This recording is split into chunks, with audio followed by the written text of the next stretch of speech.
Good morning, everybody. Happy Friday. Welcome to some Real Talk. This week, welcome back.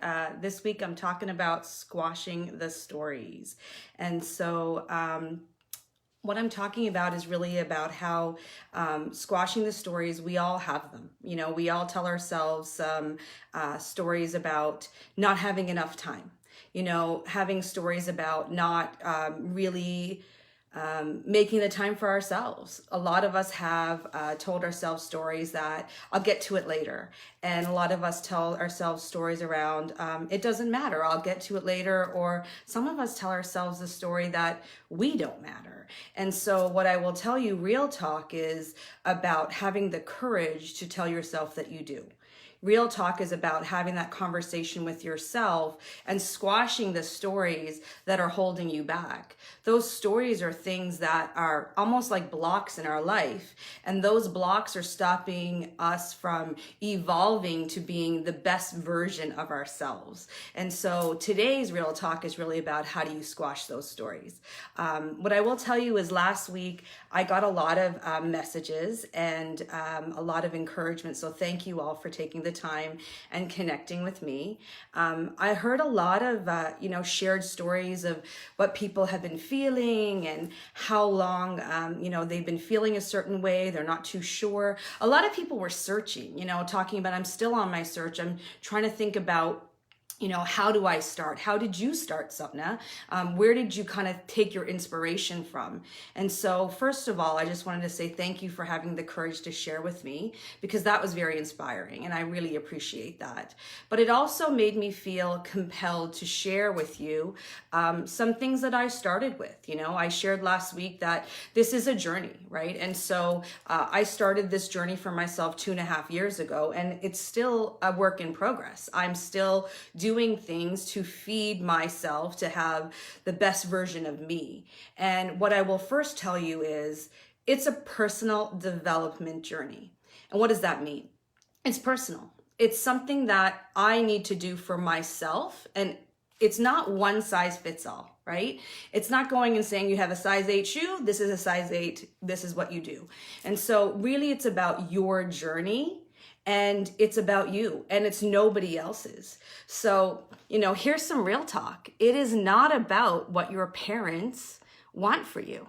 It's not about what your partner wants for you. It's not about what your boss wants for you. It's not about what your kids want for you or your in-laws want for you. Real talk is that it's for you. And so you have to really be committed to thinking about what does your personal development journey look like. So today I, wanted to share some of the starting points of where I kind of started to search for and the steps that I took. It's very systematic, and that's how I strategically think. And so I'm going to share those things with you. But first of all, you have to be ready.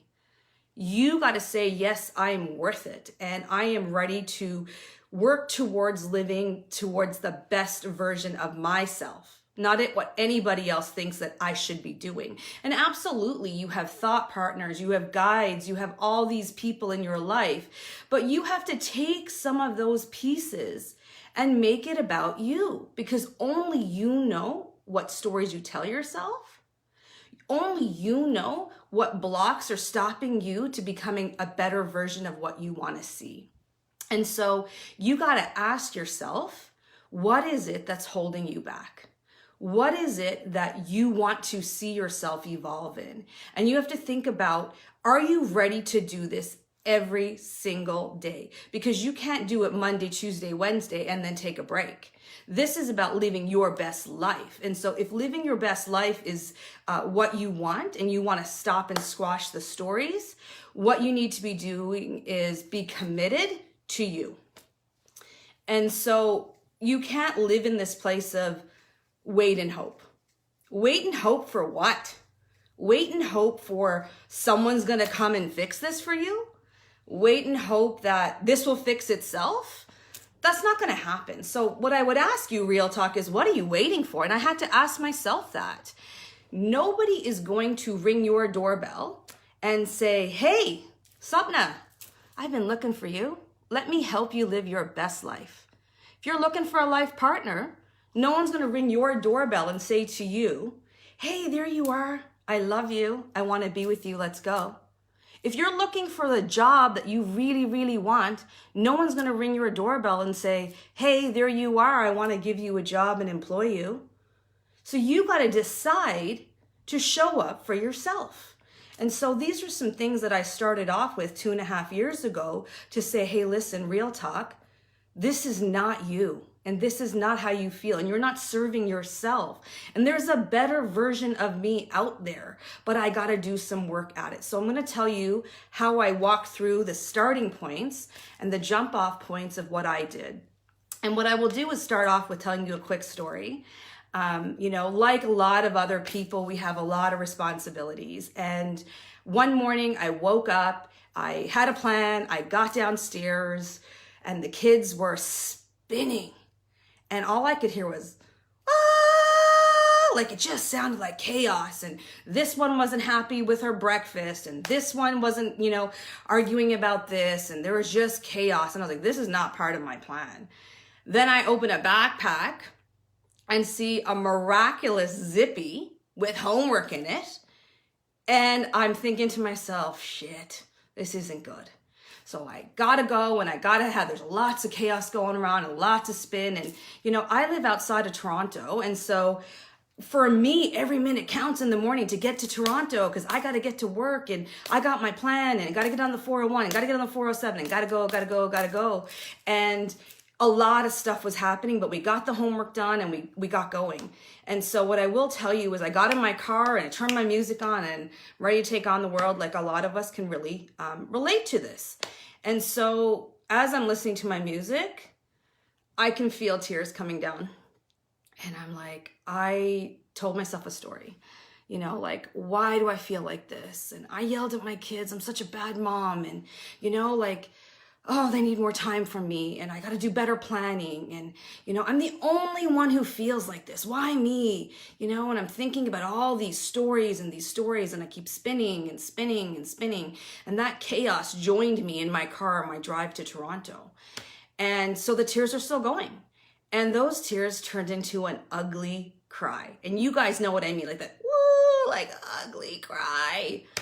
And I kept telling myself stories and it kept going and going and going. And then what I then saw was, by definition, I was having a panic attack for sure. I was spinning and I wasn't happy and, the tears weren't stopping and the story kept going and kept going and kept going. So, I get to Toronto and you would think that I wish I could tell you that was my tipping point. And that's when I said, hey, I'm going to show up for myself. But like many of you, I told myself a story and said, you know what, it's just a bad day. It's just a bad day.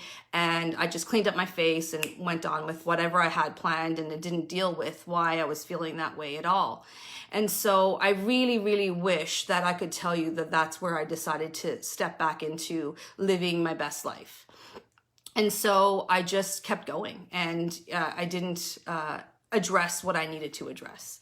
What I will tell you then is, fast forward about a month later, somebody sent me some pictures, New Year's Eve album 2018.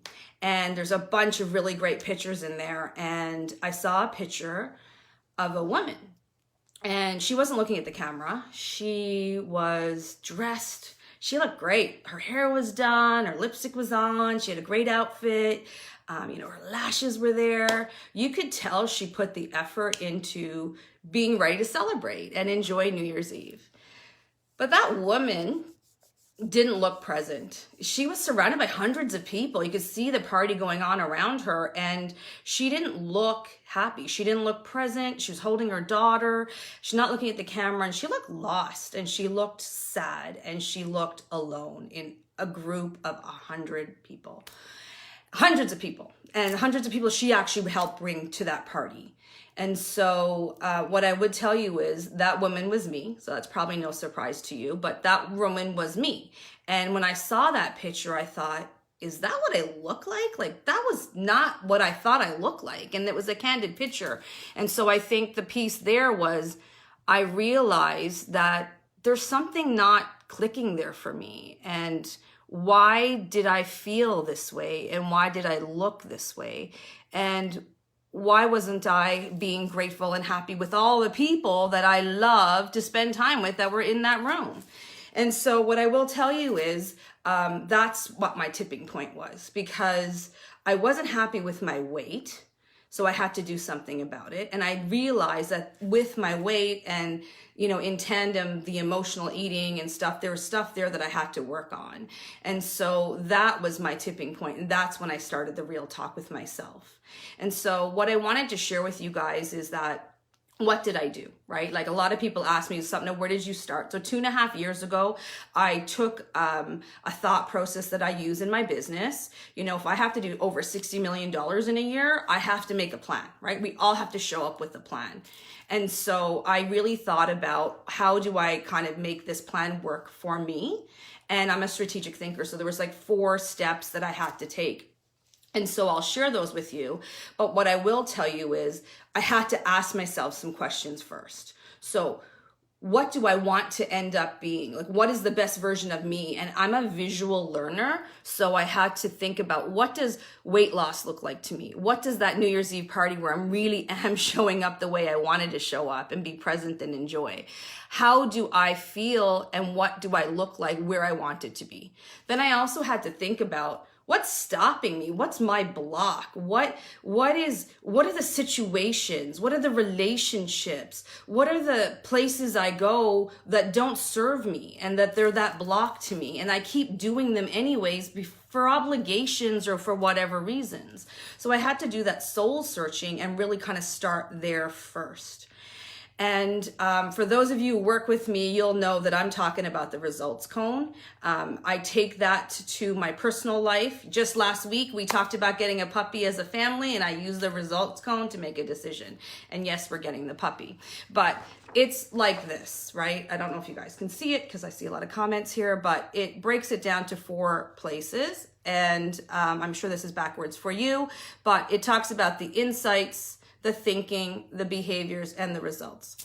Some of you guys could think about results first. So that's what I was talking about, visualizing where you want to be. Like I looked at myself as a skinnier version of myself because that helps me and makes me want to feel good about myself.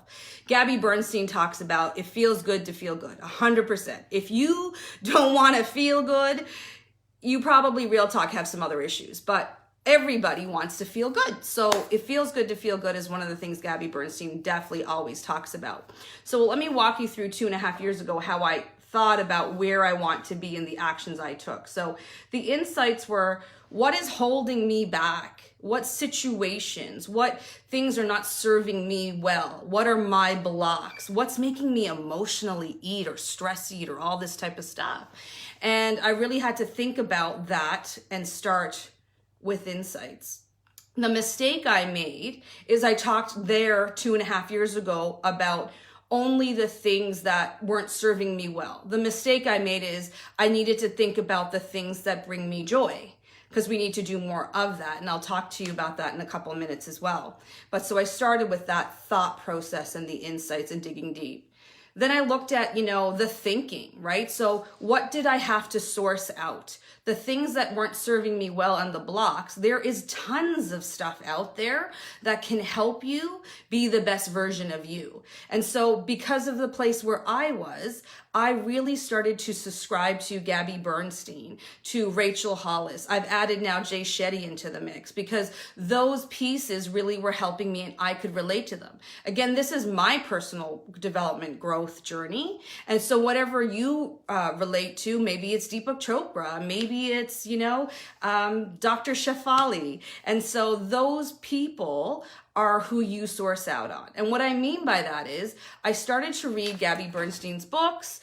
I followed her on Instagram and Rachel Hollis and Jay Shetty. And the time that I put into surfing Facebook and watching my friends, I also had this, following that I was watching Gabby Bernstein and Rachel Hollis.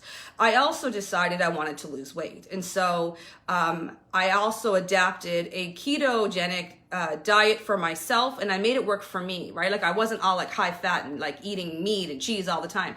No, what I did is actually make sure that I looked at how do I adapt that for me and my lifestyle and menu plan. And I subscribed to a keto group so that, when I was stressed and when I was thinking about, emotion eating, I was actually on those pages and seeing someone's inspiration and learning from them of what was working for them as well. And so those pieces helped me lose over 60 pounds.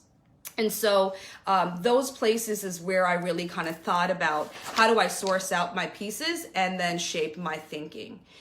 The behaviors then came in place, and those behaviors were about, look, I know there's 24 hours in a day, and I know we have a lot of demands, whether you're a parent or you're, in a striving business, or you're challenged, or, you have all these different responsibilities. And so there's only 24 hours in a day. And so something I learned was I had to reallocate my time. And reallocation of time is the same time that you're doing something.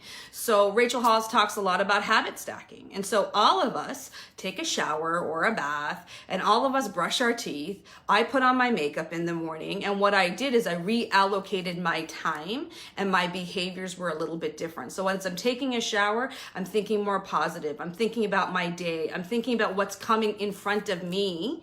And I'm formulating a plan for the day.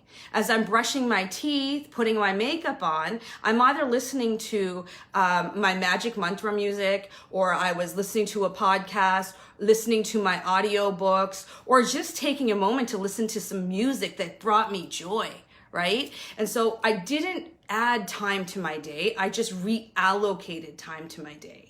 One of the stories I told myself is I don't have time to read a book. I just don't. I don't want to take away from soccer and homework and all these other pieces that had my time dedicated to them and commitments. So what I did is I figured out how to make it work for me.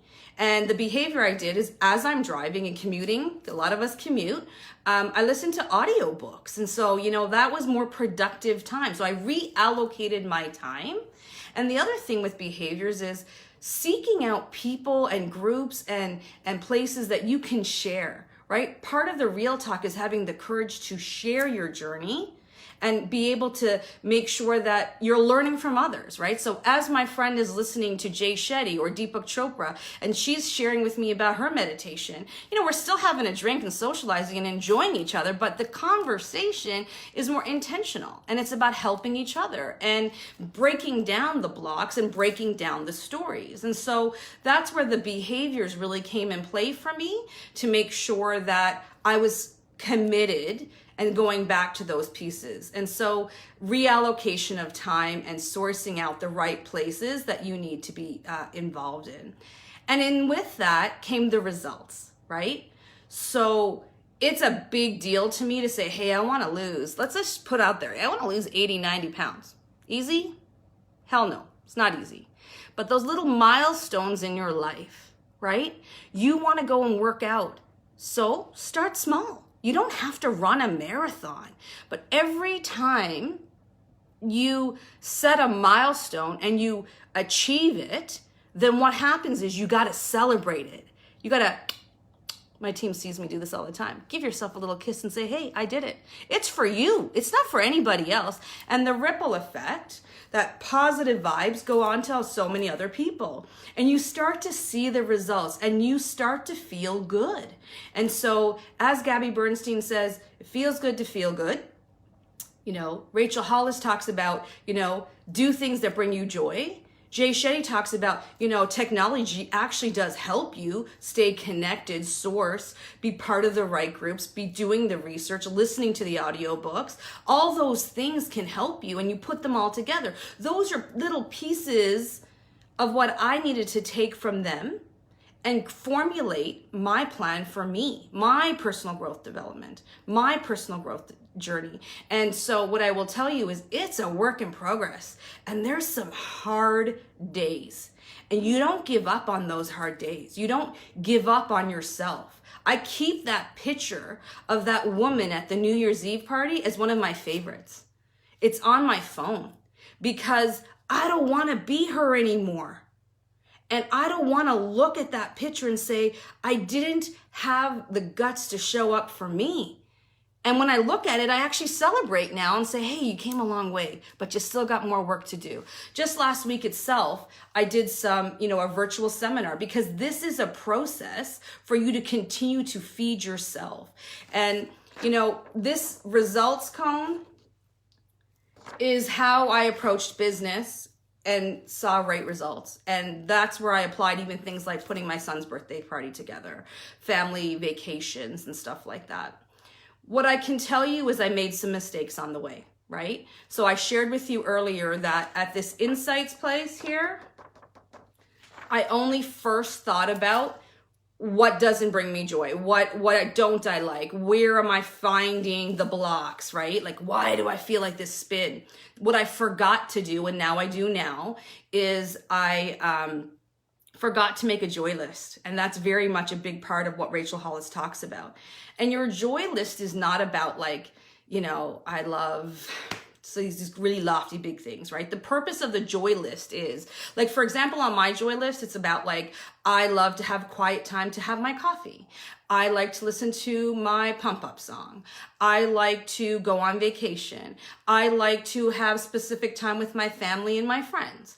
I like to go to the gym. For somebody else, it's like, I like to do pottery. I like to paint. I like to watch my kids play. I like to be involved and do event planning. Your joy list is for you, right? It's your personal journey. And so the reason why I made the mistake, but I'm doing it now, is that when you have a bad day, and if you choose every day to do something off your joy list, of course you're going to have a great day, right? You're going to have a great day because you choose joy and you choose to feel good. And so that was a mistake I made and have corrected it. The other thing that I didn't do right back in the day was at the behaviors place. Absolutely, everybody talks about being grateful. Be grateful, be grateful, be grateful. And I didn't have the capacity, so I did the practice of being grateful, but I didn't write it down. And so I couldn't hold that information in my head all the time. And being grateful is not loftily like, I'm grateful for my family. Yes, we are all grateful for our family. I'm grateful for my job. Great, good job. You're all grateful for your job. What you're grateful for and what you look for is the day before, right? This comes from Rachel Hollis. If you're looking all day for the things you're grateful for, of course you're going to be happy.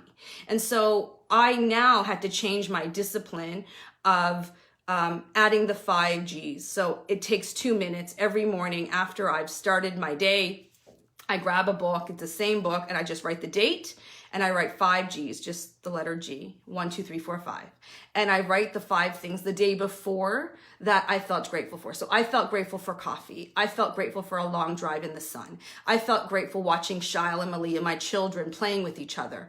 I felt great. So those are the things I did. I made the mistake 2.5 years ago of just thinking my head could retain all what I'm grateful for. And so those are a couple of mistakes that I made and I have to correct. What I will tell you again is that 4-step process you can apply to anything in your life. It has helped me for many years, and my team and I joked many years about getting a tattoo here with it because it really does work. That's where I started. So many of you guys asked me and told me you were searching for ways to feel better. And what I will tell you is, it is going to be hard sometimes. It doesn't take a lot of work, but it doesn't just show up on its own. And so real talk is show up for yourself and squash the stories, squash the blocks that are holding you back from being the best version of you. And you're worth it. So what I would say to you is squash those stories and start today. Because like I told you before in my story, in December, when I first had that idea that, I'm having a panic attack, and then just kept on going to say, hey, it was just a bad day. Had I made some changes then and I was ready, I would have probably been faster on my journey. But I'm grateful that I figured it out, and I'm going to tell you that I'm still figuring it out. And it's a personal growth journey for you all the time. And you need to think about real talk with yourself and realize that you're worth it, and that If I can do it with a lot of lack of discipline and start thinking about things, you can too. So that's kind of my real talk today, and I hope you all remember you're worth it. Have an amazing Friday. For those of you who celebrate Mother's Day, with your mother, without your mother, whatever, all blessings to you all. And thank you for joining me this morning on some Real Talk. Have a great day. Bye.